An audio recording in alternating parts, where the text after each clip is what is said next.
And welcome to another edition of, or another live edition rather, of our All the Angles program right here on TIA Now.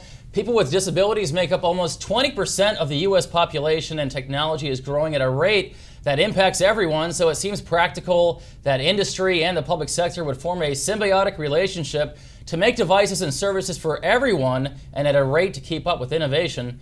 Here to tell us how that relationship is brewing at events like the FCC's recent Developing with Accessibility event is Jamal Mazrui. He's the Deputy Director of the Accessibility and Innovation Initiative at the Federal Communications Commission. Also on the show from her remote location in the Atlanta area is Mary Brooner. She's the principal of MB Consulting and also a consultant right here at the Telecommunications Industry Association. And at the end of the desk, last but not least, is Mark Uncapher, Head of Regulatory and Government Affairs, also at TIA. And panelists, welcome to the program. Thank you.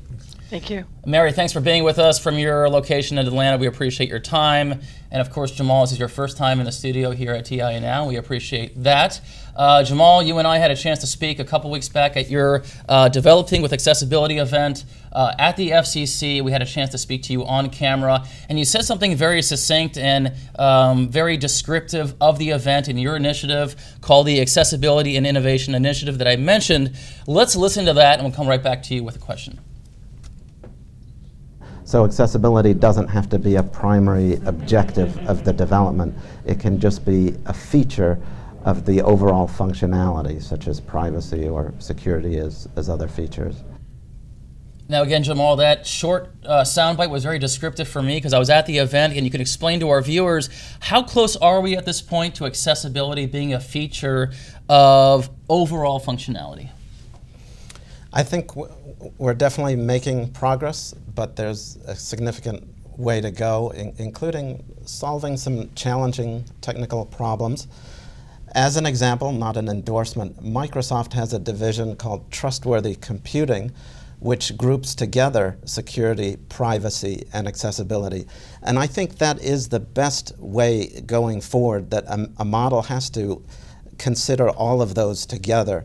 For example, it's commonplace when a website is trying to distinguish between a human being and a bot that they will present something called a CAPTCHA, where one types in something seen in an image. If accessibility isn't taken into account, somebody who is visually impaired cannot access that website because they can't make out the image. On the other hand, if it is considered, then there could be an audio alternative to the visual image, like listen to this and type what you hear, or it might be a math problem that can be solved that shows that it's a human being. In general, I think there's been a lot of consciousness since the Americans with Disabilities Act about access in our physical environment. And now it's very important with the rapid growth of cloud computing and broadband and mobile apps that access become part of the consciousness generally in cyberspace. Now, I think it's important to have events like yours called the Developing with Accessibility event. That's part of the FCC's Accessibility and Innovation Initiative. Can you tell us about that briefly?